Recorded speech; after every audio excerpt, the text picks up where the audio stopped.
Minasyaitonirrajim. Bismillahirrahmanirrahim. Robbi a'udzubika min hamazati sayatin wa a'udzubika robbi ayahdurun. Robbi shrahli sodri wa yassirli amri wahlul 'uqdatam min lisani yafqahu qauli. Assalamualaikum warahmatullahi wabarakatuh. Salam sejahtera untuk kita semua. Rahayu, namaste, om swastiastu, namo buddhaya, salam kebajikan dan sehat untuk kita semua. Selamat datang di Coklat Kita Humor Sufi. Pasti nikmat. Assalamualaikum warahmatullahi wabarakatuh. Waalaikumsalam. Loh, Gus, Itu tadi siapa? justru saya mau nanya, gimana? Bukan temenmu toh? Tak pikir temannya Gus Chandra, Itu tadi kayaknya pesulap itu loh. Magician itu. pesulap merah muda. Loh, bukan? Bukan. Pesulap merah yang ada. Kalau merah muda tuh Loh, ini kan jambon berarti. enggak, ini kan lebih modis, ya. casual gitu. Enggak, merah enggak. muda. Kupikir tuh beneran loh. Kupikir kamu yang bawa itu. Soalnya kita kan baru perpanjangan kontrak.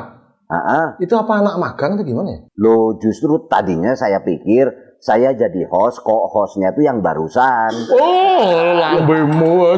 Wah, Nggak mungkin loh. terus sekarang kemana? Nggak tahu tuh. Itu kayaknya Bendra ini yang ini. Boykot gitu. Aku kayak sering lihat itu Di? iklan-iklan acara-acara YouTube di medsos. Anu itu loh, positif loh. Apa? Nah, dialog. Positif. Oh iya.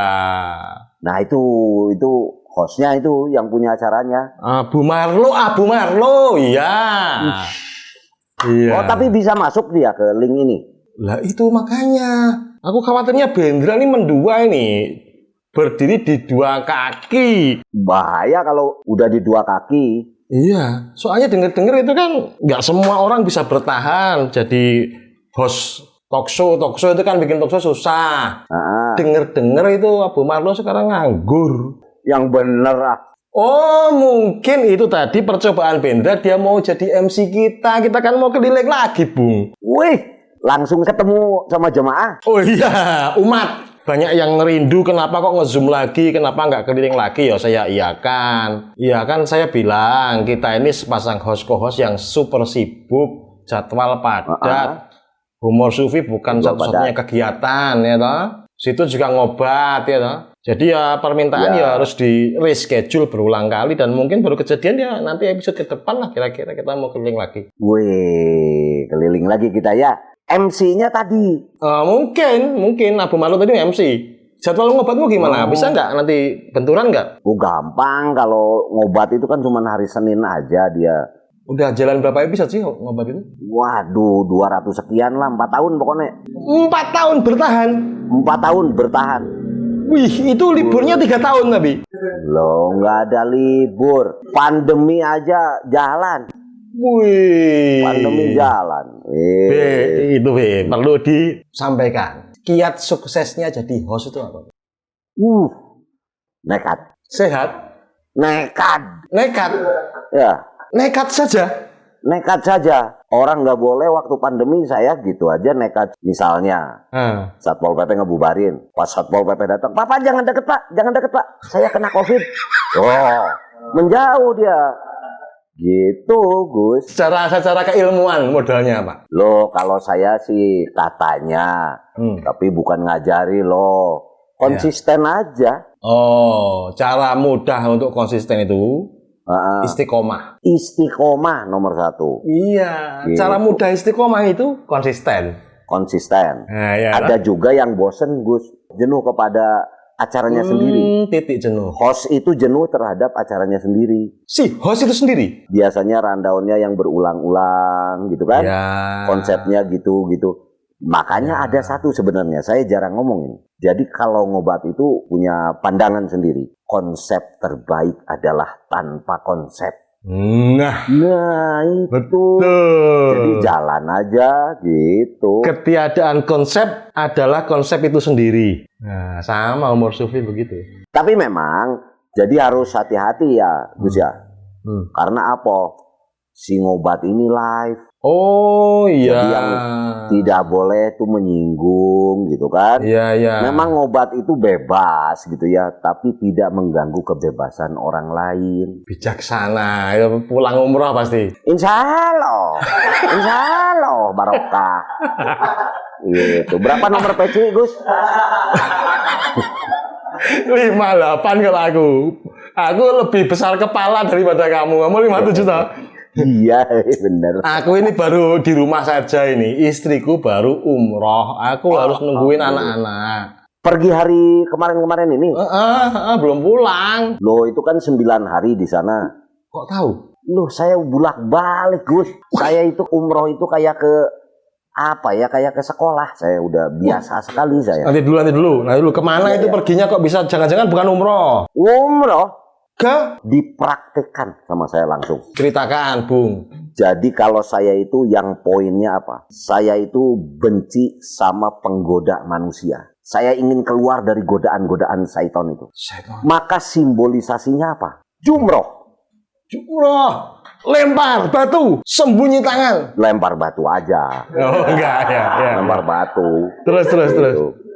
Jadi kalau memang esensinya lempar batu, ya saya di depan rumah umroh, di ke alun-alun jumroh. Gitu.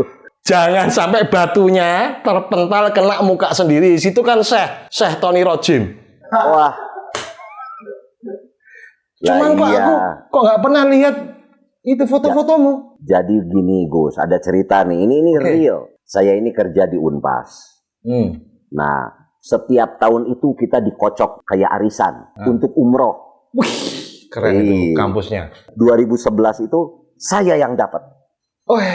Wis, alhamdulillah. Tapi sebelum itu dikocok, di sebelah saya ini ada, saya nggak sebut namanya, teman rekan sekerja. Tapi beliau ini tahun depan itu pensiun. Jadi sebelum dikocok dia berdoa, ya Allah, mudah-mudahan ini karena kesempatan terakhir saya dan lain-lain.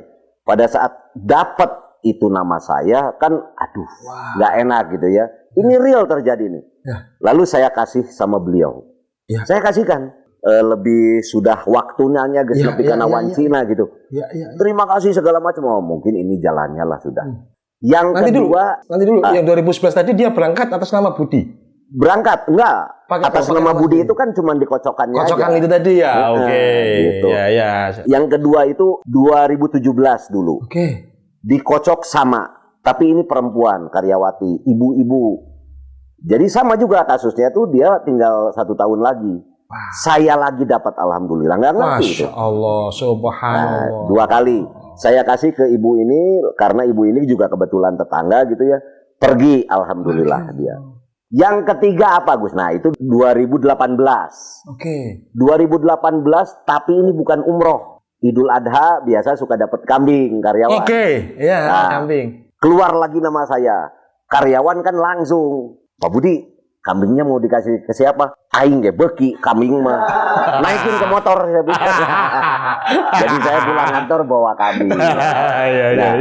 Nah, ini Gus terakhir nih ceritanya. 2019 bukan umroh, haji, Gus. Wih. Nah, alhamdulillah. Ambil. Bukan masalah ambil. Jadi saya ternyata waktu itu karantina harus 5 hari. Masih ingat? Itu kan pandemi. Nah, 5 hari sampai 6 hari kalau nggak salah tuh di Saudinya. Lalu pulang ke Indonesia juga begitu. Karantina lagi. Ya, jadi kalau dihitung dari waktu cuti kantor itu sebetulnya lebih buat saya. Iya. Nah, jadi saya nggak ngambil, yang ngambil saat itu wakil dekan 2, rekan kerja saya, gitu, karena beliau belum pernah ngambil cuti. Saya udah nggak punya jatah gitu. Jadi kelihatannya nih kalau disimpulkan dari tadi, saya itu kalaupun ia diberikan lagi hak itu masih di tingkat umroh, karena di tingkat hajinya saya udah ngambil cuti duluan. Jadi tidak pas itu. Yang tampak itu berulang kali dirimu tertolak berarti. Nah itu loh Gus. Tapi mudah-mudahan sekarang kan sudah endemi. Nah mudah-mudahan besok itu. Karena begini, tiap tahun itu kan dikocok. Sementara karyawan saya itu di kantor cuma 24. Memang yang belum pernah merasakan pergi itu tinggal 6 atau 7 orang lagi gitu. pasti suatu ketika kena itu, dapat. Pasti kapanpun gitu kan. Malah kalau sekarang dikocok kan tinggal 7 orang. Terus rencanamu kalau berangkat, mau pengakuan dosa, mau apa? Saya pokoknya doanya cuma satu, Gus. Doanya adalah bisa kembali ke tanah air dengan selamat. Masya Allah. Loh, jadi semua dijalankan. Tapi kan harus bisa kembali lagi. Iya, betul. Kalau nggak bisa itu kan saya yang sedih karena co-host itu nggak bisa digantikan toh. Loh, nggak bisa. Co-hostnya Humor Sufi ini nggak mungkin bisa diganti. Kalau hostnya bisa diganti sama co-host. Ambil, aku nggak berangkat aku berarti daripada ya toh. Itu nggak nyangka loh aku kalau kamu ternyata seberiman itu. Loh benar, itu bisa dicek itu real terjadi. Ya. Jadi ya sudah memang rezekinya, dan kebetulan 2 orang ini yang saya kasih kebetulan sekali memang mau pensiun tahun depannya. Jadi tahun depan dia udah nggak mungkin dapat lagi gitu. Tapi nanti dulu itu ada kesepakatannya nggak tuh? Tuh ada pencairan apa nggak? Diambil tapi ridho lillahi ta'ala. Masya Allah. Wow. Keren, ini tepuk tangan dulu nih kok. Ini luar biasa ya. Terus akhirnya belum pernah ke sana. Itu semangatmu apa? Hal yang sedemikian indahnya, sucinya kamu berikan ke orang lain itu semangatmu, spiritmu apa? Bukan masalah spirit, Gus. Beliau ini doanya di sebelah saya. Jadi saya kedengeran doanya. Ya Allah gitu. Tahun depan saya itu pensiun itu disebutkan. Kedengaran kan gitu. Aduh, jadi nggak ada kesempatan lagi gitu. Oke. Berarti ya, cocok lah ini secara. Nah mungkin juga yang kedua itu si ibu itu dengar si bapak ini doa. Tekniknya begitu. Dia doanya sama juga gitu. Jadi kalau yang mau dibagi doanya sama-sama kayak begitu dan duduk sebelah saya gitu pasti saya kasih. Iya. Tapi itu bisa saya jadikan penilaian. Perpanjangan kontrak itu nanti tetap aku pakai. Moralmu bagus kok ternyata. Alhamdulillah. Toh? Tapi Gus ya mohon maaf. Kalau ngobrol ini kan ngobrol tentang umur. Beliau-beliau ini yang saya berikan juga kan senior lah. Di atas itu berarti di atas saat itu di atas saya 20 tahunan mungkin ya umurnya. Ya. Yang satu mungkin di atas 15 tahun. Jadi yang jelas memang nggak ada kesempatan lagi dan mungkin itu kesempatan terakhir lah buat beliau ya. Iya, moralnya luar biasa lah ini. Moral bagus lah, berarti ya si Abu Marlo tadi MC aja lah ya. Jadi bukan masalah tadi Abu Marlo dulu. Kalau Gus Chandra menilai saya moral baik, kenapa nilai PMP saya dulu jelek? Nah, pendidikan moral Pancasila saya ini 6 terus, kenapa itu? 6 karena kalau bahasa Sundanya 6 kan genep loh. Genep? Karena kamu ganjil orangnya. Aduh, ini mah filosofi ini. Wah. Iya dong. Kayak ngerti ya. Tak pikir mau nanya weton. Enggak lah. Nah, bicara soal moral. Seringkali kan itu ternyata disembunyikan dengan sangat baik, rapi, nggak ada yang tahu loh kalau kamu nggak cerita. Oh ya, memang saya nggak pernah cerita juga. Di depan kamera, orang itu ketika jadi host, ketika jadi narsum, suka pamer moral-moral yang ya itu polesan mungkin ya. Nggak jujur loh. Menurut sampean gimana? Dengan suka dalil, bicara yang falsafi, ternyata dalemannya nggak begitu amat. Tapi itu kan kita bisa melihat mereka ini dari bicaranya, Gus ya, kita bisa menilai gitu ya. Ada yang tanpa bicara gitu, ada itu. Atau bahasanya tuh bahasa simbolis. Contoh, sebentar lagi nih kan bakal ada kampanye pilpres, calon legislatif apa kayak begitu loh. Sama saya aja sering ketemu di karaoke apa, di gambarnya langsung pakai kerebus. Dia baca baju gamis, gini foto. Iya. Sejak kapan pakai peci ini orang gitu saya bilang. Itu padahal belum ngomong dia.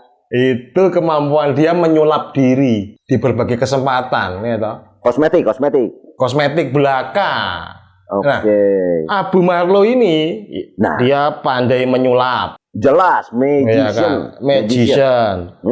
Host juga, pandai bicara. Ya. Tapi kita perlu tes dulu moralnya ini. Gimana kalau mau jadi MC-nya Humor Sufi? Ada nomornya enggak? Undang lagi tadi. Kan beliau ini sudah membuka acara ini. Soalnya dengar-dengar programnya bubar. Wah, dialog positif itu loh. Sing bener. Iya, makanya jangan mendoakan. Gus. Itu bahaya, itu doa itu. Loh, enggak. Mungkin gara-gara sudah nggak ada talk show-nya ngelamar ke Umar Sufi. Oh. Adanya MC, sudahlah MC saja. Mungkin loh, mungkin. Ya. Ya kita undang lagi aja lah, kita konfirmasi, siapa tahu kita salah ya. Coba Gus. Ya kita panggil teman-teman yang biasa ngundang kami berdua, sekarang kita undang ya lah. Abu Marlo. Assalamualaikum. Waalaikumsalam warahmatullahi wabarakatuh. Waduh, damang Kang Budi. Saya, Gus, apa kabar? Sehat. Gus Chan mah sigana teu tiasa Sunda nya Kang Budinya. Oh, tiasa nyari Sunda, abdi mah. Sing coba. Hartos cenah sakedik.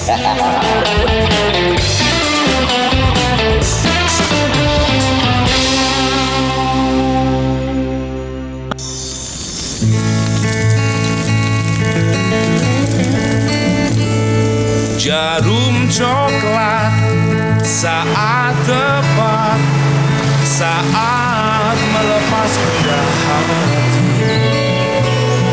Hanyut dibuai rasa mantap, senang mengenang hati puas. Jarum coklat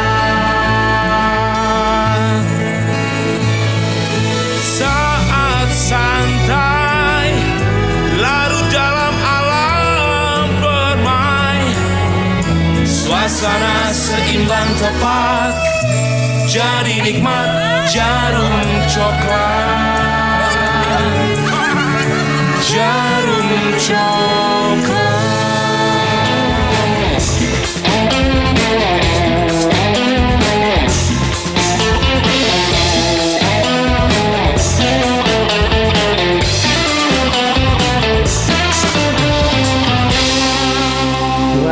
Gimana kabarmu? Sehat Gus, alhamdulillah. Kok wajah masih pucat kayak kehilangan job?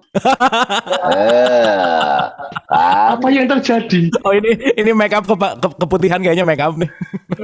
Aduh. Kalau keputihan itu istilah lainnya pek tai, Gus. Oh, pek. Jadi memang kedah tilu sih Kang Budi ya, memang harus tinggi menurut Feng Shui, Hong Shui dan Pek Tai eta tanda penting. Tuh kan kalau host nyambung di MC. Iya. Bisa lah kalian tiktokan nanti kan. Ya, yang penting nanti kan honornya MC diambilkan dari co-host biasanya. Oh iya. Honor wae atuh ya Pak. Kang Abu gimana ceritanya itu kok? Kami harus menunggu lama untuk bisa ngundang sampean itu gimana ceritanya? Iya, jadi emang udah tahu sih kalau mau masuk Humor Sufi itu harus beres dulu, Gus. Memang gitu. Jadi coba kebayang nggak harus 499 episode dialog positif baru diundang Humor Sufi. Memang Humor Sufi itu emang ngundang yang kayaknya yang benar-benar kredibel gitu. Kualitasnya tinggi. Cocok. Ya, maksud kredibel di sini tuh maksudnya yang nggak ada job gitu, nggak ada kerja. Kalau masih jadi host nggak boleh diundang di Humor Sufi. Ya khawatir mengganggu kami, nanti kami diganti sama sponsor. Loh, kok bagusan itu ganti? Cakepan itu lagi. Ayo. Harus jelas dulu. Itu ceritanya gimana? Memang dulu kontraknya 499 berakhir atau diakhiri secara tiba-tiba? Dialog positif tuh sebenarnya ada dari tahun 2013. Tahun 2010 tuh kan saya research lah intinya gitu ya, melakukan satu research gitu. Terus akhirnya bikin komunitas untuk memperkuat research itu, dan akhirnya terjadilah dialog positif offline kan. Waktu itu dari rumah ke rumah offline aja. 2015-2016 jalan, 2017 abis gitu karena syuting makin banyak gitu, jadi akhirnya off dulu gitu. Nah sampai kepada pandemi tuh ceritanya. Nah pandemi itu kan syuting selesai, kontrak batal semua, 28 kontrak show tuh batal, terus 17, banyak lah pokoknya gitu ya. Jadi selama pandemi tank ya udah gitu. Nah kebetulan kan saya tinggal di Jakarta. Entah kenapa ada panggilan, udah pulang aja lah ke Bandung gitu, ngapain di Jakarta juga, di Jakarta kayak kota mati gitu. Iya betul. Ya. Sepi pisan gitu ya, dan biasa ya saya rasa Kang Budi juga Gus Chan juga pasti kan tipikal orang yang nggak bisa diem gitu ya, intinya mah terdayak cicik gitunya. Nah yang mobilitas tinggi terus akhirnya disuruh diem teh gimana gitu ya, asa harus melakukan sesuatu gitu. Nah di satu malam tuh dapat satu insight lah, dapat satu keretek dah Kang, lamun cek sendana mah gitu, aya keretek gitu. Nah, insight-nya tuh gini, kamu bikin deh satu acara malam yang menghantarkan orang-orang kepanikan itu untuk tidur lebih pulas gitu intinya. Nah, gitu. Jadi dapat insight gitu Gus. Nah, habis gitu apa ya? Langsung kepikiran kenapa nggak bikin talk show aja ya gitu. Karena aku ada dialog positif yang 2013 sampai 2017 itu offline. Akhirnya kontak-kontak tuh teman-teman yang dekat gitu, kontak. Semua yang akhirnya semua jadi pembicara di dialog positif kan. Jadi ya udah. Nah, awal-awal itu masih Zoom yang pakai gratisan deh gini, Kang Budi jadi 40 menit mati. Iya. Udah kan? Karena waktu di launching pertama yang datang tuh paling 15 orang, 18 orang gitu. Itu sekitar 4 episode, 5 episode awal tuh cuman di bawah 50 lah yang datang gitu. Kagetnya, menariknya setelah episode ke 10 gitu ya, 10 episode, 8 episode, 10 episode lah kurang lebih. Itu selalu banyak yang komplain karena kan kuotanya cuma 100 yang gratisan kan. Banyak yang komplain, banyak yang WhatsApp mau ikutan dong, mau ikutan biasa kan, word of mouth ya gening rame gitu kira-kira. Iya betul. Singkat cerita ya udah alhamdulillah terus akhirnya langganan Zoom yang 500 terus akhirnya juga bisa lebih banyak, nggak nyampe sekitar 30 episode 500 kayak pinu akhirnya gitu. Jadi akhirnya yang 1000 aja gitu dan akhirnya ya alhamdulillah sih sampai akhir dialog positif tuh rata-rata yang datang sekitar 300-400 lah, sama YouTube tuh mungkin bisa 400-500 lah gitu ya. Average di 300-an lah gitu kira-kira. Ya alhamdulillah tuh si dialog positif yang dikerjain dengan udah flowing way gitu ya, mengalir aja gitu sesuai dengan ya ada ya udah. Dan dulu tuh Senin ke Senin Gus, jadi nggak ada libur sama sekali gitu. Dari Senin ke Senin itu 250 episode awal lah itu tuh tiap hari. Itu nggak ada kerjaan betul itu. Karena Ramadan tuh semangat tuh ya. Iya. Tadinya pas Idul Fitri sholat Id juga mau dialog positif tapi kan nggak enak gitu ya. Ulah tua. Udah akhirnya ya udah tuh episode 100, 200, 300 yang alhamdulillah tahun kemarin dialog positif dapat rekor muri podcast terbanyak dalam waktu 2 tahun sebanyak 400 episode kemarin gitu. Jadi alhamdulillah dapat rekor muri kita gitu. Intinya. Nah, Ya. karena saya kan ngefans sama Gus Chan gitu ya, pengen gitu sekali-kali tuh nanti ada satu waktu ngaku saya tuh sufi gitu ceritanya. Berarti kan harus belajar ya gitu intinya. Maksudnya ada pembelajaran yang membuat saya menyadari bahwa ketika kita melakukan sesuatu dengan mengalir kan nggak ada paksaan tuh. Tadi di awal rada nguping sedikit gimana konsistensi. Saya rasa konsistensi ketika kita melakukan bukan kerja keras tetapi kerja bahagia gitu. Ya bahagia itu penting, yang penting honor itu lancar, jelas, bahagia. Siapa? Sufi generik, aduh. Bahagia. Bahagia. Sufi kok nganggo manajer gitu. Wah. Kan manajerna do iya Kang Nudiling Kang.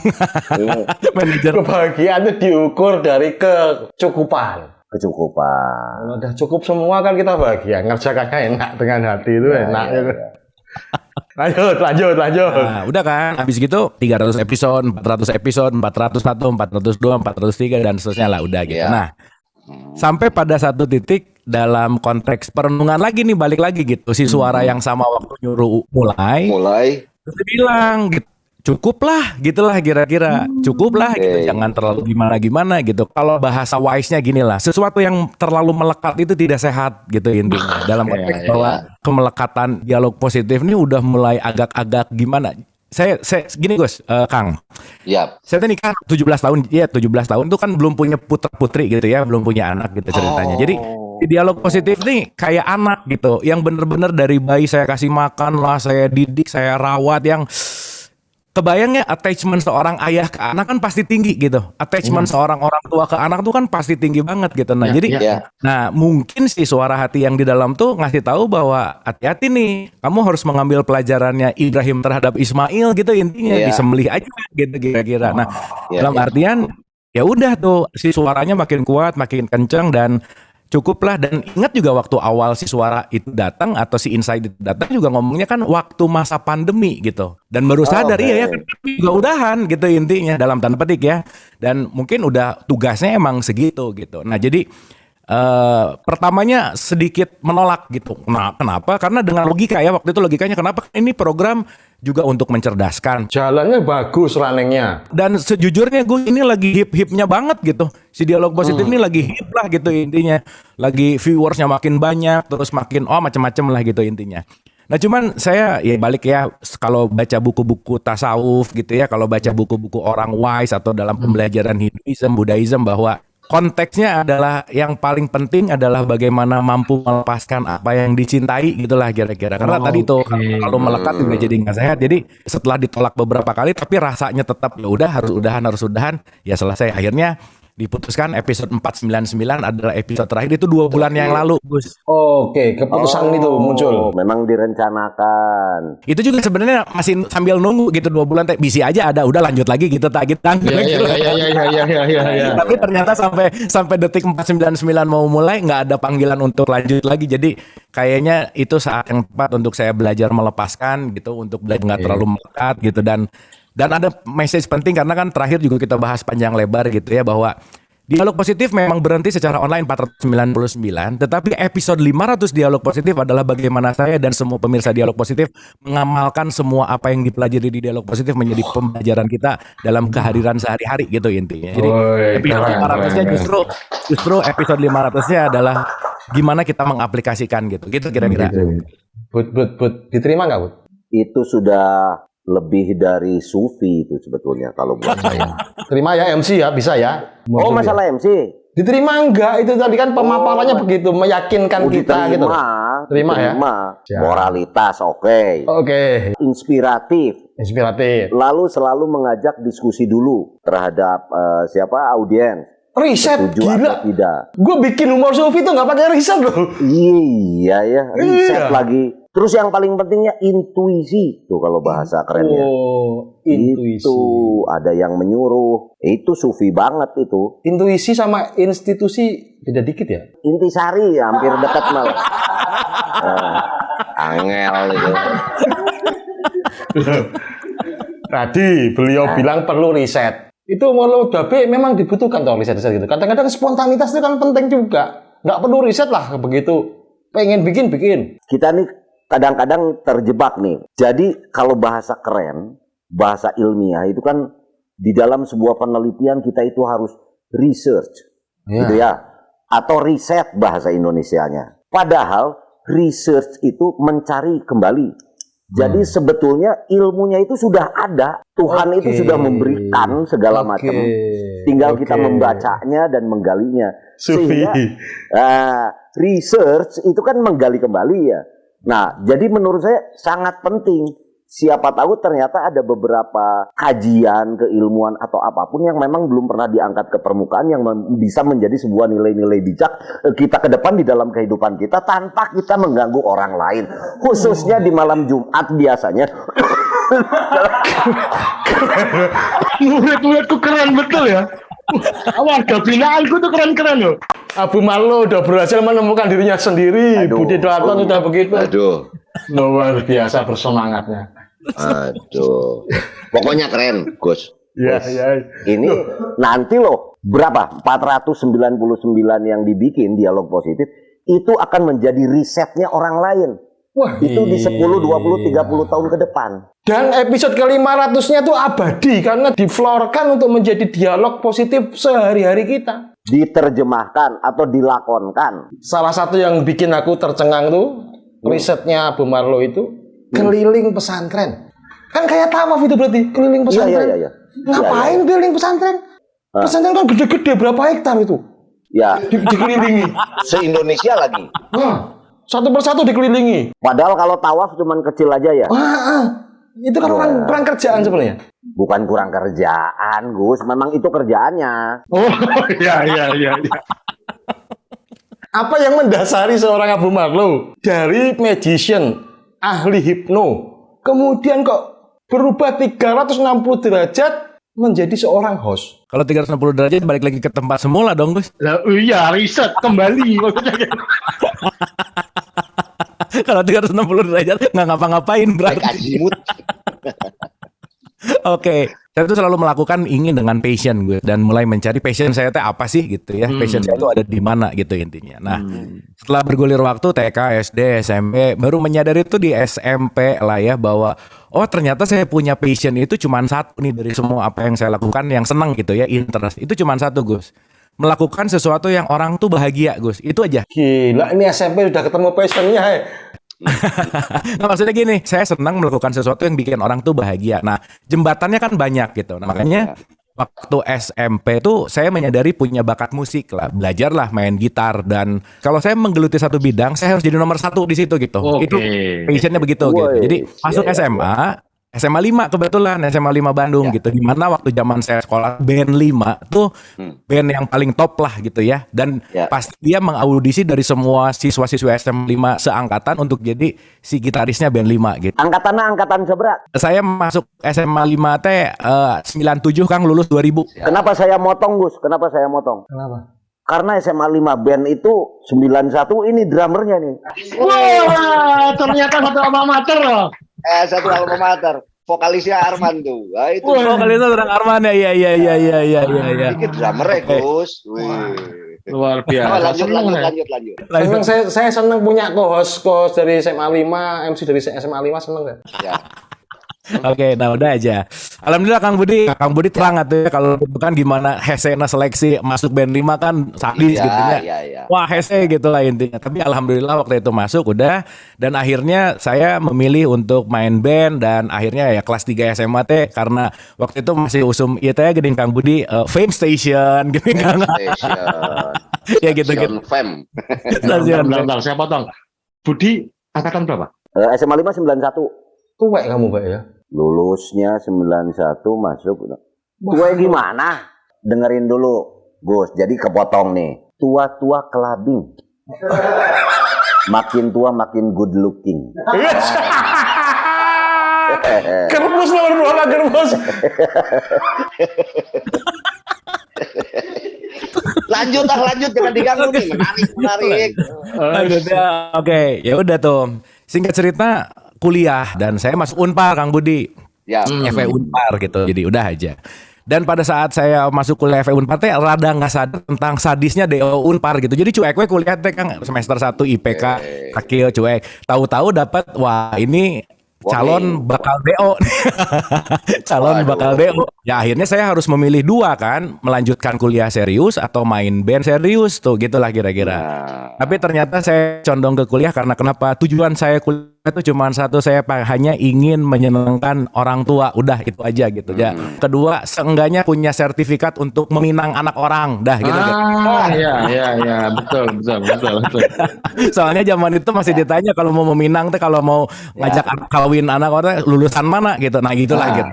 Singkat cerita kuliahlah rada serius gitu kan. Habis gitu di 5 tahun lah ya, untung nggak sampai 7 tahun gitu intinya. Nah, tapi kan si bakat tadi, si passion tadi bahwa saya perlu jembatan untuk, jadi nggak tahu mungkin kalau ada orang suka lihat panggung tuh kan suka demam panggung gitu ya kira-kira. Saya tuh tipikal kalau nggak ada panggung justru malah bisa demam gitu kira-kira. Jadi harus manggung terus. Iya. Banci tampil lah ya istilahnya ya. Oh, daripada tampil banci beda Gus ya. Ya. Nah, habis gitu selesai lah. Nah, saya tuh skripsi Kang Budi, ambil skripsi. Nah, cerita skripsi ini saya rasa penting untuk di-highlight karena ini sesuatu yang changing lah ya, merubah gitu intinya. Zaman itu teh internet belum banyak. Jadi mau nyari bahan skripsi pasti ke warnet. Satu saat saya ke warnet di Geger Kalong, ingat tuh warnetnya sekarang udah nggak ada, udah jelas gitu ya. Tapi itu nggak lupa karena kejadian itu yang merubah hidup saya sampai hari ini gitu. Si kejadian warnet yang merubah hidup saya sampai hari ini. Jadi ceritanya gini. Begitu saya datang ke warnet, saya tuh masuk ke satu komputer bekas orang yang page halamannya belum ditutup. Oke. Begitu saya duduk, halaman page yang belum ditutupnya adalah halaman tentang tutorial cara main sulap waktu itu. Kamu Bud berarti yang habis make itu waktu itu? Enggak, kalau saya di warnet paling juga buka RedTube. Waduh, keceplosan Aduh. RedTube berbayar premium. Gila. Nah, Tadinya niat mau nyari skripsi, karena kebuka web itu, skripsi jadi rada minggir tuh. Skripsi diketikkan saja depan kampus ada yang tukang ngetik skripsi ya. Tadinya mau gitu, Gus, tapi di Unpar ada susah lah. Itu Agak susah, ya. agak strict lah gitu, Unpar agak susah gitu. Nah, jadi message penting dari kejadian ini cuma satu gitu ya. Saya sampai hari ini nggak tahu mau terima kasih sama orang itu, karena gara-gara orang itu saya masuk TV, gara-gara orang itu saya terkenal, gara-gara orang itu saya dapat semuanya dalam tanda petik gitu ya, sababiah lah gitu. Iya. Jadi hal yang paling penting dari kejadian itu adalah mungkin kita agak tidak sadar melakukan hal yang sederhana, kecil. Nutup page itu simple gitu, tapi apapun yang sekecil apapun mungkin itu bisa jadi kebaikan dan merubah kehidupan seseorang gitu ya. Bagus. Tapi Luar biasa. Kang Abu Marlo tahu sampai sekarang nggak siapa yang terakhir di meja itu terakhir? Kang, saya nyari, Kang, pengen terima kasih gitu. Saya nyari pengen terima kasih. Coba tanya siapa tahu Pak Tarno. Siapa tahu. Iya. Prok gitu kan. Pak Tarno itu wajahnya modern ya dulu. Modern. Justru klasik, Gus. Kalau di Solo klasik. Itu siapa tahu kaderisasinya, para pesulap mengkader dengan cara begitu, meletakkan sesuatu umpan untuk ditangkap oleh magician berikutnya. Bisa jadi, Gus. Singkat cerita, lulus S1 dan saya mengambil keputusan sangat heroik pada saat itu. Keputusannya adalah habis lulus nggak punya kerja, nggak punya pengalaman, langsung meminang anak orang gitu waktu itu. Jadi 2005 saya udah nikah tuh gitu. Jadi tahun ke-17 berarti ya, Desember sekarang teh gitu. Nah, karena passion main magicnya kuat gitu, dan saya kan gini ya, ada satu statement kalau kita berbicara dalam diferensiasi gitu ya. Ya. Mendingan lebih beda daripada lebih baik gitu. Ya. Iya, itu bisa Bukan. jadi karakter. Karena kalau saya pengen mencoba lebih baik dari Gus Chan susah, pengen lebih baik dari Kang Budi juga susah. Tapi sekarang kan yang dicari adalah sesuatu yang beda gitu. Dalam konteks bahwa berbeda itu menjadi uniqueness. Dan saya yakin kalau kita uniqueness berarti kan kembali kepada diri gitulah kira-kira. Nah, akhirnya saya menemukan satu konsep di dalam magic, Kang Budi, di mana kalau orang show magic tuh biasanya hanya show di stage gitu ya. Dan aduh miris sih Kang, pada saat zaman saya memulai sulap tes sedih pisan karena kenapa? Kebayang nggak tuh sulap itu mirip-mirip dan dekat-dekat jeung sedot WC gini Kang, kalau di jalan gini. Sedot WC tukang sulap dia. Di tiang-tiang listrik ya. Iya. Tiang listrik kan sedih gitu Kang, sedih banget gitu ya dalam konteks. Aduh, harkat martabat pesulap teh kieu-kieu teuing sih gitu lah kira-kira. Kieu-kieu teuing ngerti enggak ya Gus Chan? Gini-gini amat. Ngerti dah badutnya Gus Chandra itu teh, sulap dan badut. Gitu kan, badut dan sulap gitu. Ya udah, akhirnya saya menemukan satu metodologi yang dengan sistem ATM lah ya, amatir modifikasi. Saya punya beberapa guru di Houston, saya punya beberapa guru di California, saya online waktu itu belajar. Sempat ke Australia juga untuk ngambil course gitulah kira-kira. Nah, singkat cerita si sulap ini sangat melekat dengan pembelajaran saya waktu S1 Kang. Jadi saya kepikiran bahwa kalau semua orang melakukan sulap hanya untuk show off, saya emang nggak mau gitu. Kenapa? Karena saya pengen menjadikan sulap ini sebagai marketing tools gitu kira-kira. Jadi gimana caranya melakukan pemasaran menggunakan komunikasi sulap gitu intinya. Magic marketing. Nah, akhirnya saya punya satu konsep di mana positioning saya itu dalam konteksnya di sini adalah saya sebagai corporate magician. Di mana saya adalah wakil satu corporate tertentu yang menyampaikan pesan sehingga pesan itu sampai kepada audiens sehingga audiens itu menerima pesan dengan cara yang unik gitu kira-kira. Ceritanya gitu. Dan waktu itu di Indonesia belum ada lah. Waktu itu salah satu pionir gitu kira-kira. Nah, otomatis kan saya perlu relasi nih. Saya harus masuk ke corporate A, corporate B, corporate C. Nah, caranya gimana? Akhirnya saya menemukan satu hal. Cara untuk saya bisa kenalan sama orang-orang hebat di korporasi, berarti saya harus sekolah dan sekelas sama mereka. Akhirnya saya ngambil MBA ITB Kang S2 waktu itu. Keren. Ya, jadi saya ngambil S2 itu bukan pengen kuliah sebenarnya. Saya ngambil S2 karena saya tahu CEO-nya Telkom pasti ngambilnya di situ. Waktu itu tuh Garuda lah, waktu itu tuh banyak lah gitu ya, Indosat lah macam-macam gitu. Jadi saya sekelas sama teman-teman saya yang punya relasi luas gitu intinya. Jadi memang kuliah gitu tiap hari bawa kartu gitu ya. Show aja gitu untuk bikin sesuatu lah gitu. Singkat cerita, 2006 masuk MBA, 2008 lulus dan Saya membuat satu-satunya tesis di Indonesia yang berbicara tentang bagaimana industri sulap ini menjadi satu tools untuk marketing dan belum ada lagi sampai saat ini gitu. Wah, tepuk tangan lagi kita. Ya. Ya itu satu. Kenapa saya ngambil itu? Karena saya ngelihat orang-orang yang ujian tesis itu minimal 3 jam. Kenapa 3 jam? Karena dosen pengujinya sangat menguasai materinya. Sementara kalau saya ngomongin sulap, dosennya juga nggak ngerti gitu intinya. Saya ngomong apa dia nggak ngerti. Saya ngomong apa dia juga nggak ngerti. Gitu. Jadi saya datang cuman show sedikit, ngomongin ini ada value marketingnya, ngomongin ini ada lain dan lain. Yang lain 3 jam 2 jam, saya sidang S2 tuh cuman sekitar 45 menit dan dapat nilai A gitu ya. Karena kenapa? Ya itu tadi, yang ujinya juga mungkin nggak ngerti-ngerti amat gitu. Penting itu. Untuk memilih pembeda di antara yang lain ya.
Singkat cerita habis 2008, habis gitu The Master tuh RCTI. Ya. Salah satu program in-house RCTI yang menjadi rating terbesar Sepanjang sejarah ya.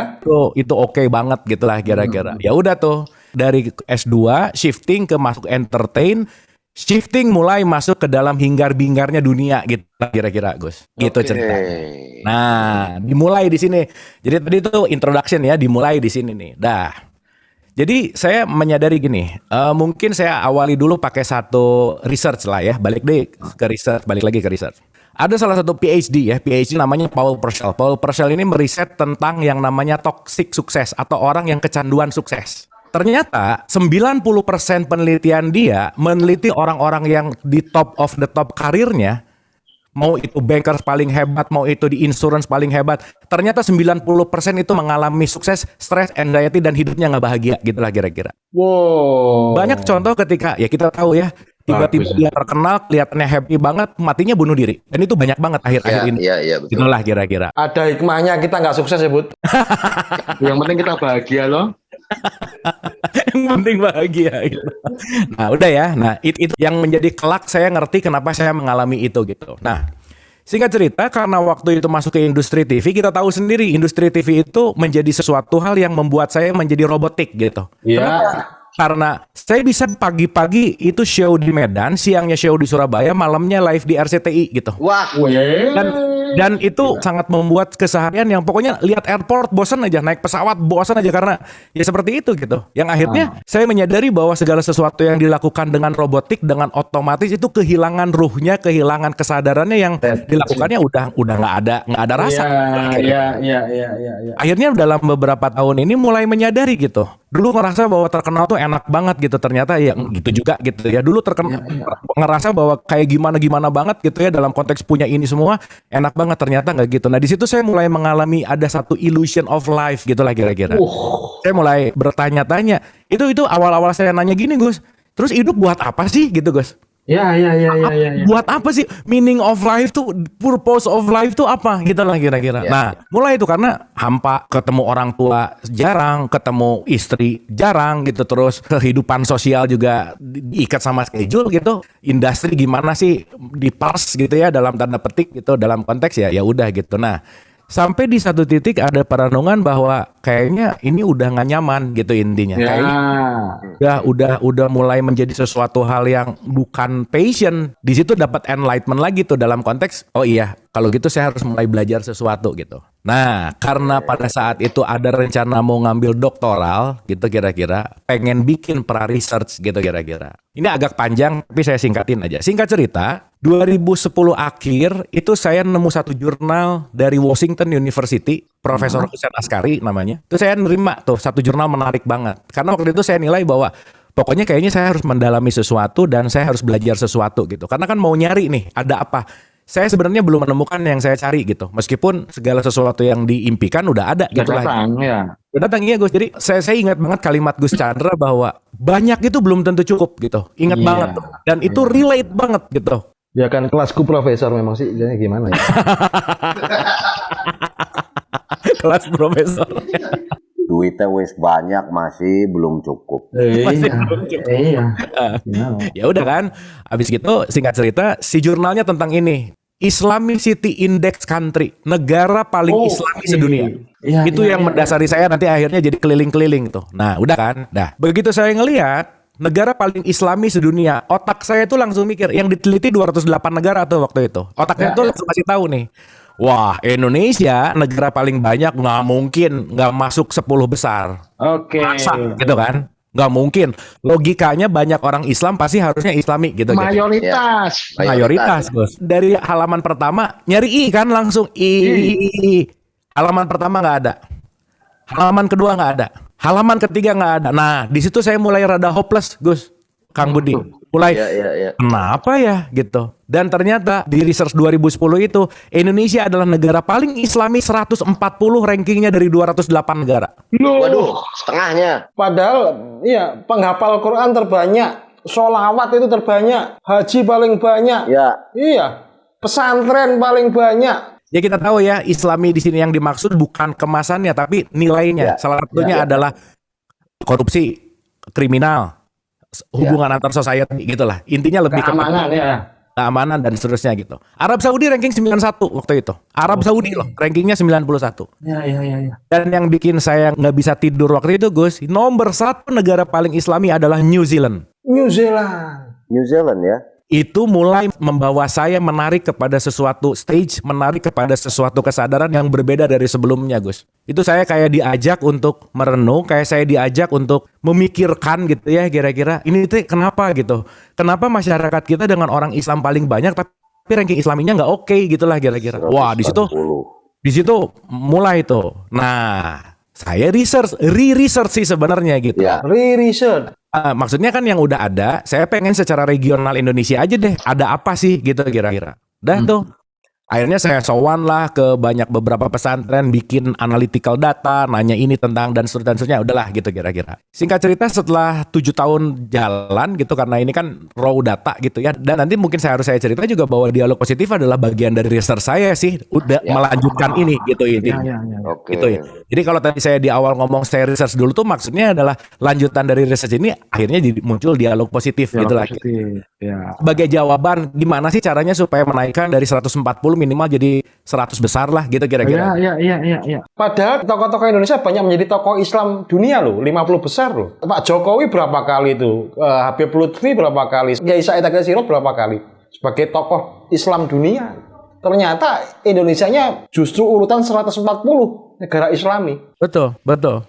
Nah, singkat cerita yang membuat kita ada di level 140 itu ternyata contoh sederhana aja. Kalau kita berbicara Islam ini kan luas banget gitu. Sangat luas gitu. Dalam konteks Islam sangat luas itu berarti kan kita nggak bisa melihat Islam itu secara partikular. Saya kasih contoh sederhana gini, misal akhir-akhir ini. Pandangan Islam terhadap musik haram.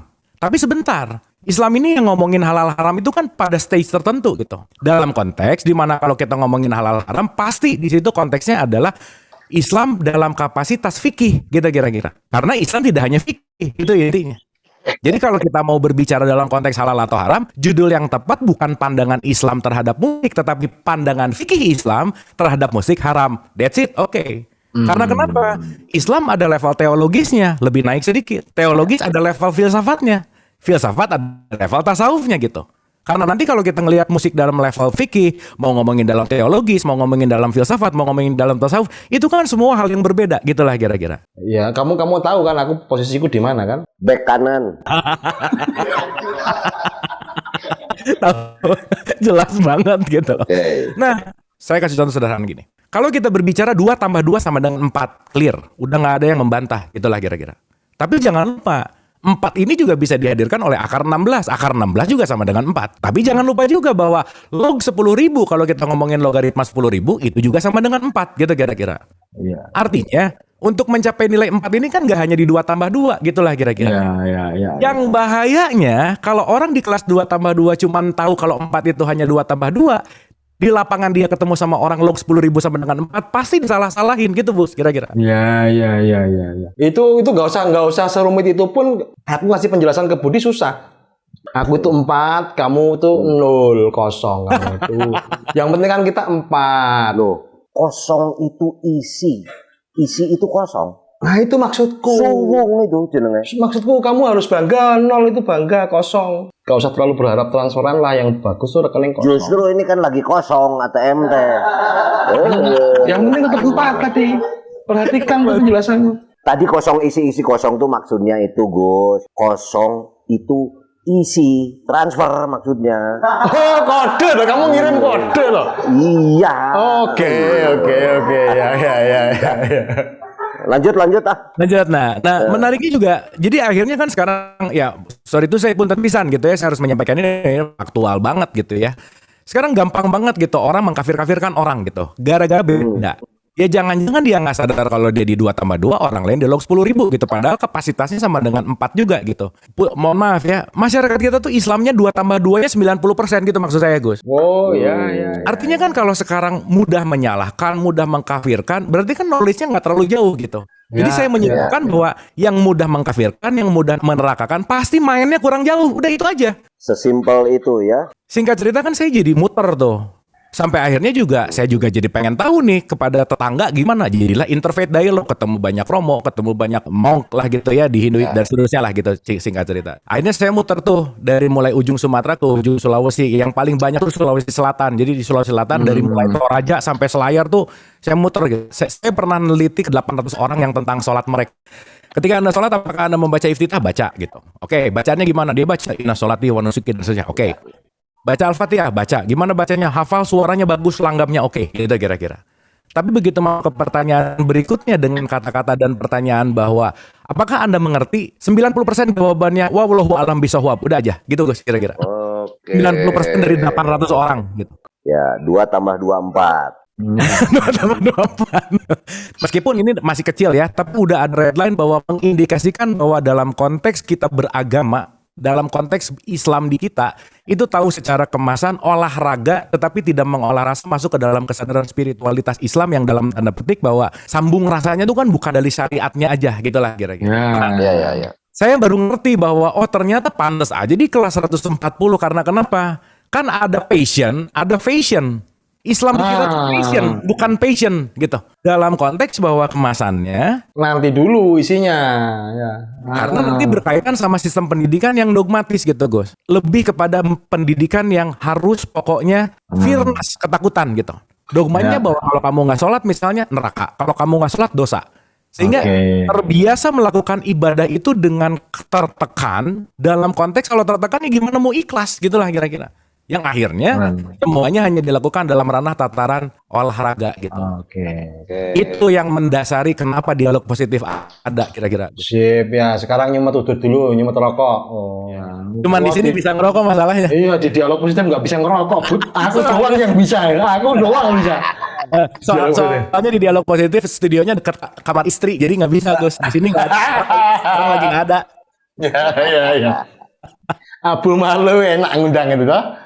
Kita nggak usah nanya, dijawab semua wis. Lengkap wes semua, mau nanya apa lagi? Gaji buta kita tahu, honor langsung terima, nggak usah nanya apa-apa. Tapi ada tadi satu hal, puncak bahagia. Ternyata puncak bahagianya Abu Marlo itu baru saja dia alami. Ketika bisa menceritakan semuanya dengan leluasa, dengan plong, di humor sufi, ya simpel itu. Belum pernah diceritain di mana-mana ini Gus, belum pernah nih. Tapi satu hal masalah teknis ini pertanyaan sangat teknis. Pada saat magician, semua orang pasti pernah, oh ini sulap kartu kayak apa sih belajar. Nah, sampai saya mempraktekkan itu di depan orang, sampai orang yakin gitu ya. Atau ada beberapa kan, maneh kanyahoan, wah ketahuan gitu. Nah itu prosesnya dilatih di mana, terus berapa lama sampai tiba-tiba berani di stage gitu.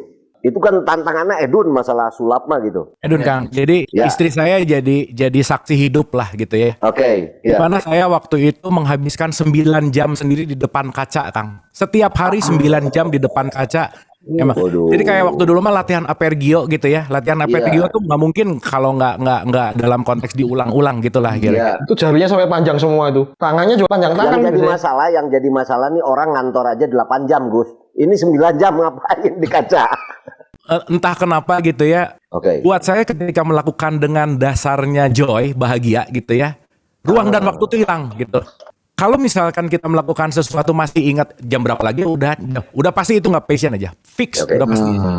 Tapi ya balik lagi ya, relativitas waktu gitu. Saya ngobrol sama Kang Budi sama Gus Chan mungkin 5 jam kerasa 5 menit. Kenapa? Menyenangkan. Gitu. Tapi lamun jeung nu pika sebelen mah 5 menit ge. Asari terus Kang. Lama banget gitu 5 menit karena relativitas waktu tadi gitu. Jadi niatnya adalah gimana memprovide orang tuh happy nonton saya main gitu. Jadi niat saya show tuh bukan mau nunjukin saya hebat, bukan. Mau nunjukin kamu penonton saya pesulap, saya bisa ngilangin, kamu nonton aja nggak bisa apa. Bukan. Tapi membawa keajaiban langsung ke mereka gitulah kira-kira. Jadi awaetunya tuh di situ gitu. Konteksnya ada di situ gitu. Makanya kalau ada orang ngomong practice make perfect, buat saya perfect practice make perfect gitu. Jadi kalau di latihannya udah perfect, di atas panggung udah aman gitu kira-kira. Iya. Nah, ini ada titik baliknya Kang Budi. Ada titik baliknya ketika Riza Sofyan menjadi Abu Marlo. Ini ceritanya gimana? Marlo itu singkatan. Jadi aku tuh ada darah Belanda, nama Belandanya Martin. Nah, cuman kalau pakai Martin tuh agak nggak enak. Kebetulan pesulap idolaku dari pertama aku main sulap namanya Ed Marlo. Gitu. Jadi aku ngambil nama belakangnya deh karena juga ada relate sama fam keluargaku dari Belanda gitu intinya. Jadi ya udah kan Riza Abu Sofyan, kalau abunya ya udah gitu ya. Saya panggil pakai abunya dan waktu itu di TV si produser juga approve gitu. Lu mau pakai nama apa? Jangan Riza dong gitulah gitu. Apalagi Sofyan gitu. Jadi Ustadz tuh yang nama Sofyan.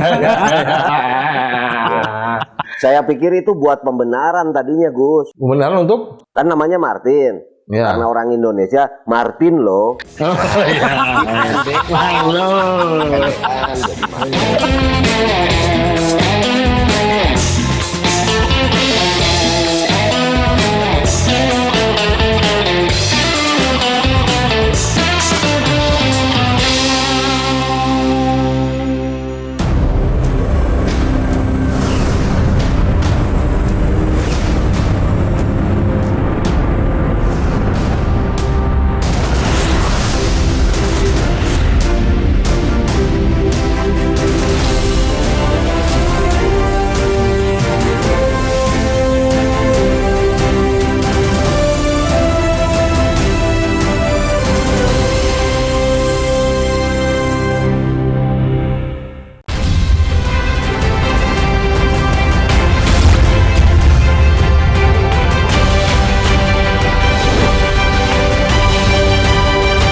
Berapa kali diundang ke Dialog Positif?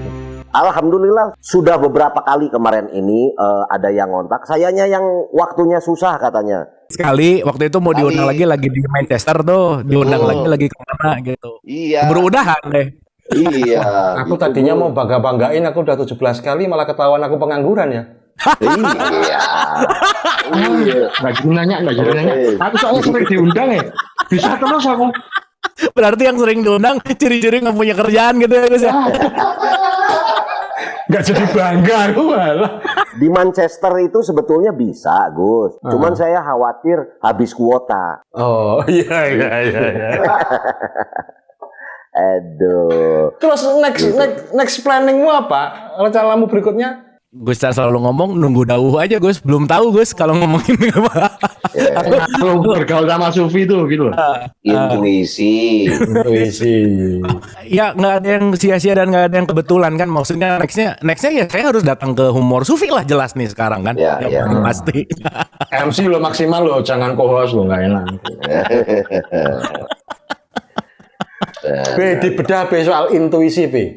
Dengan logika yang baik, kalau kita masih mendasarkan hidup itu pada intuisi. Gini, kalau di luar dari intuisi itu tadi yang panjang semua dijelaskan, justru dari awal Gus, yang 499 ini dan episode 500 ini tiba-tiba itu adalah terjemahannya atau ngelakon gitu kan, ngelakoni gitu. Kalau di dalam budaya Sunda tuh Mama Mei bilang begini, Mei Kartawinata, sagala nu dicaritakeun ku jalma eta ngaranna dangiang. Segala yang diceritakan oleh manusia itu dongeng. Tapi dongeng ada isinya gitu ya. Makanya suka kita dengar ada dangiang galuh pakuan, dangiang galunggung. Dangiang itu ada seseorang yang selalu bercerita tentang kebijakan. Tapi tetap itu dongeng. Gitu ya. Katanya. Jadi segala anu dicaritakeun ku jalma eta disebut dangiang. Tapi segala yang dilakukan dan menjadikan pengetahuan buat kita, segala nu dilakonkeun nu jadi pangarti jang diri sorangan untuk menjadi pengetahuan terhadap kita, eta rek dicaritakeun meunang. Henteu oge teu nanaon. Diceritakan boleh, tidak juga tidak apa-apa. Itu disebut ilmu. Karena mungkin ada yang pernah kita alami yang tidak masuk logika di orang lain. Sebut saja Gus Chandra, entah di dalam mimpi, entah benar-benar ketemu. Saya ketemu nenek saya yang sudah almarhum. Lalu Gus Chandra ngobrol ini kepada anak umur belasan. Nggak masuk akal, udah meninggal kok ketemu ya gitu. Makanya hal-hal seperti itu lebih baik tidak diceritakan. Lumatak ilmu mah ulah cek batur komo cek cenah kudu cek aing. Ilmu itu jangan kata orang lain apalagi katanya, harus kata saya. Artinya empiris gitu kan. Nah, artinya yang tadi dilakukan Abu Marlo sebetulnya kalau saya perhatikan ini semua teorinya itu sudah dilakukan. Pengalaman adalah guru terbaik. Semua. Bahkan bukan saja dialami, riset sekalian. Pada saat beliau dekat dengan alamnya, artinya sekitarnya ya, lingkungannya, berdasarkan tadi ada pituduh atau apapun, tiba-tiba beliau ini mendekati alamnya. Kalau dia sudah dekat alamnya, maka dia akan punya pengalaman. Kenapa? Karena beliau sudah mengalami. Kalau sudah mengalami kan tinggal mengalamkan alamnya, Gus. Iya, dan semuanya serba alamiah. Itu mah. Untung loh tadi beliau mau cerita. Jadi kita bisa menyerap banyak pengalaman beliau toh. Iya. Cuman saya punya satu pertanyaan Kang Budi. Kalau kamu bisa jawab, honor ku naikkan. Wah, sing bener ke? Oke. Berapa kali Abu Marlo mengatakan singkat cerita?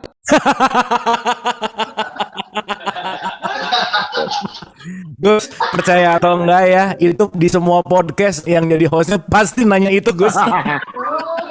Kalau saya sih udah tahu kenapa begitu. Karena beliau ini pengalamannya panjang. Disingkat-singkat. Acara yang cuma 45 menit, 1 jam. Tadi kalau Sumatera sampai ke Sulawesi, itu mau diceritain satu-satu berapa masjid tadi? Berapa pesantren tadi? Masa panjang ada kejadian itu, ini, segala macam. Ya singkat cerita aja. Aku pernah diprotes sama mertua aku loh. Pergi 7 hari. Bukannya sering. Ya, makanya jarang pulang. Oh iya. Ya, pergi 7 hari. Pulang disuruh cerita. Cerita ya kira-kira cuma 7 menit lah. Kata beliau, perginya 7 hari kok ceritanya 7 menit itu bagaimana? Ceritakan yang selengkapnya. Suruh cerita 7 hari. 7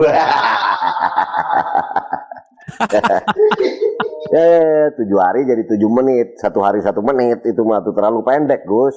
Kang Abu, aku punya satu pertanyaan. Ketika sampean pengen membuat orang sekelilingmu bahagia, pernahkah atau sering barangkali ada saja orang-orang dekatmu yang ternyata nggak bahagia? Protes dengan kesungguhanmu itu loh. Gus, saya setiap show, setiap podcast, setiap apapun yang saya lakukan, saya punya niat bahwa Allah is my audience, Gus. Audiensku itu cuma Allah, Gus, gitu. Oke. konteksnya bahwa Keren. saya melakukan ini bukan untuk orang itu gitu. Saya melakukan ini bukan untuk mendapatkan tepuk tangan gitu. Karena kita harus waspada bahwa banyak nyamuk mati karena tepukan tangan, Gus. Itu bahaya. Tubut. Dengar baik-baik. Makanya aku tepuk tangan ini jarang. Oh enggak, saya masih pakai obat nyamuk bakar. Karena ditepuk saya. Masih mampu beli itu saya. Ya, balik lagi tuh buat saya tuh melakukan ini semua tuh bukan dapat pride gitu ya, bukan untuk gimana, tapi ya udah ini karena passion saya. Tidak mungkin yang di luar bahagia kalau yang melakukannya bahagia gitu, Gus. Itu poinnya. Karena saya rasa bahwa kebahagiaan itu bukan pada faktor eksternalnya gitu. Dan balik lagi ya, belajar lagi dari sampean nih Gus bahwa semua datang dari niat kan gitu. Si niat itu adalah atomic energy yang paling besar yang akan menyebarkan ke seluruh siapapun audiens saya, kepada siapapun penonton saya bahwa yuk kita di acara malam hari ini kita barengan sama-sama bahagia, sama-sama happy, sama-sama melepaskan. Setidaknya mereka nonton saya 10 menit, 15 menit, 20 menit melupakan pajaknya mereka, utangnya mereka, bebannya mereka dan seterusnya gitu. At least mereka benar-benar hadir utuh di sini saat ini untuk sama-sama kita bergembira gitu Gus. Iya. Cuman kok belajarnya dari saya terus, kamu nggak pernah belajar dari Budi toh? Soalnya baru 1 episode Gus. Tapi keren kamu B, kamu pernah menjadi sejarah 1 dari 499 dialog positif. Oh iya, pernah tercatat. Keren itu. Pernah Masuk tercatat. nanti kalau dia jadi dokter tuh ada namamu. B punya pertanyaan apa terakhir? Sekarang ini kan rencana ke depan seperti apa? Sementara jawaban beliau yaitu Ngalir. mengalir saja, hiduplah di hari ini. Jadi jangan juga ada yang salah seperti ini. Kang, kalau saya mah pakai filosofi ikan katanya. Ikut air mengalir. Loh, salah. Ikan itu melawan arus. Saya bilang nggak ada yang ikut air. Yang ikut air mah biasanya tai palid. Kalau ikan itu justru dia melawan.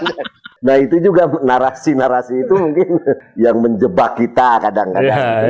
Nah tapi kalau saya sih bukan pertanyaan Gus. Teknis lagi kembali masalah hal-hal yang sederhana. Kaitan dengan desertasi. Nah ini menarik. Nah, desertasi ini sampai mana atau emang mau dilanjutkan doktoralnya atau seperti apa rencananya? Kalau itu kan memang tidak bisa mengalir, itu memang harus direncanakan itu mah gitu. Nunggu itu dulu kan, nunggu panggilan DO dulu kok.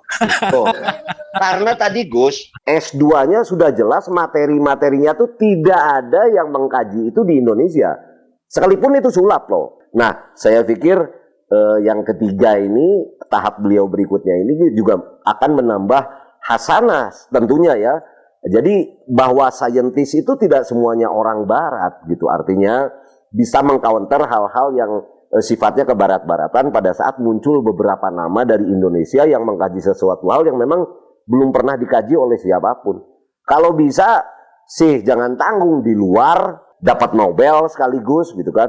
Mengungkapkan satu harapan tapi ingin tahu juga kemungkinannya seperti apa nih di disertasi nanya Kang Abu Marlo ya. Oke. Sesuatu yang tidak mungkin dicapai oleh Budi Dalton. nah, saya sudah tua lah. Sudah tua ya Gus. Tapi sebagai magician, kamu belum belajar soal santet loh. ya gimana disertasi? Oke, jadi sebetulnya sebelum pandemi itu Kang Budi saya tuh udah mulai mau daftar ke Maastricht University di Belanda, Kang Budi. Cuman karena kemarin ke hold pandemi, terus akhirnya juga ya udah gitu ya. Jadi ini sekarang untuk si desertasi itu lagi dipetimaskan dulu lah Kang Budi gitu. Ya. Karena gini, awal kenapa saya pengen bikin desertasi dan gelar mengambil doktoral itu karena intinya adalah pengen bikin silabus pendidikan nasional sebenarnya. Karena saya rasa kalau silabus pendidikan nasional itu nggak bisa di level MBA lah gitu kira-kira. Kurnas ya, kurikulum nasional berarti. Ini mah harus ngobrol di darat lah ya. Soalnya terus seueur itu iya nak gitu Kang Budi. Ngerti lah ya gimana pendekatan ke arah situ tuh ternyata gitu. Dan itu membuat saya frustasi gitu. Institusi nih ngomongin institusi benar gitu ya. Ternyata tidak semudah yang dipikirkan meskipun bahan dan kontennya oke. Tergantung dari banyak hal. Mau itu kepentingannya, mau itu kebutuhan dan seterusnya panjang ceritanya gitu. Dan ternyata disitulah kenapa diberikan ilham untuk membuat yang non formal, salah satunya adalah dialog positif. Oh ternyata saya nggak harus masuk pendidikan nasional untuk merubah sesuatu gitu. Ternyata saya nggak harus bikin sesuatu yang formal untuk bisa membuat ambience gitu ya, bahwa ternyata ilmu itu kan bisa didapatkan tidak hanya dalam konteks yang formal, Dan alhamdulillah semesta mungkin merespon dengan adanya pandemik, di mana pandemik membawa orang semua jadi online. Setuju. Ya. Jadi di satu sisi kalau berkaitan sama ini, pandemik buat saya sendiri sih berkah luar biasa gitu. Pandemik buat saya sih sesuatu hal yang sangat luar biasa lah ya, apalagi kalau kita melihat sudut pandang dari kesadaran dan spiritualitas gitu. Jadi Abu Marlo kan bisa belajar dari aku, dari Budi Dalton, betapa kita bisa mencerdaskan bangsa tanpa kita harus terlibat dalam pendidikan nasional. Ya. Jadi Kang Budi kalau untuk ke ranah itu mungkin lagi postpone gitu ya. Saya nggak tahu postponnya mau 1 tahun 2 tahun. Tapi saya alhamdulillah merasa lah ya dalam konteks 499 episode itu udah lebih dari disertasi dan udah lebih dari PhD menurut saya. Keren. Penting. Bagus. Ya. Saya enggak nanya aja, pernyataannya sebegitu lengkapnya. Tanpa pertanyaan loh. Iya. Padahal dari pernyataan yang sebegitu lengkapnya dari Kang Abu Marlo, saya mendapatkan satu pelajaran untuk disampaikan kepada Gus Chandra. Apa itu? Saya itu kebetulan ada family di Belanda. Itu pelajaran yang, waduh, coba Gus Chandra. Iya. Saya punya saudara di Klaten, lah di Singkilan, kurang ngetop gitu. Kayaknya kurang inilah, Sukoharjo, kurang Sidoarjo, Boyolali. Boyolali. Oke, nuhun pisan, aduh. Luar biasa, luar biasa. Kita beri semangat Kang Abu Marlo menjadi yang lebih bahagia, Amin. lebih beda. Lebih baik itu kan memang kita jatahnya. Beliau cukup menjadi lebih bahagia. Assalamualaikum warahmatullahi wabarakatuh. Umur Sufi pasti nikmat. Atur nuhun. Nuhun.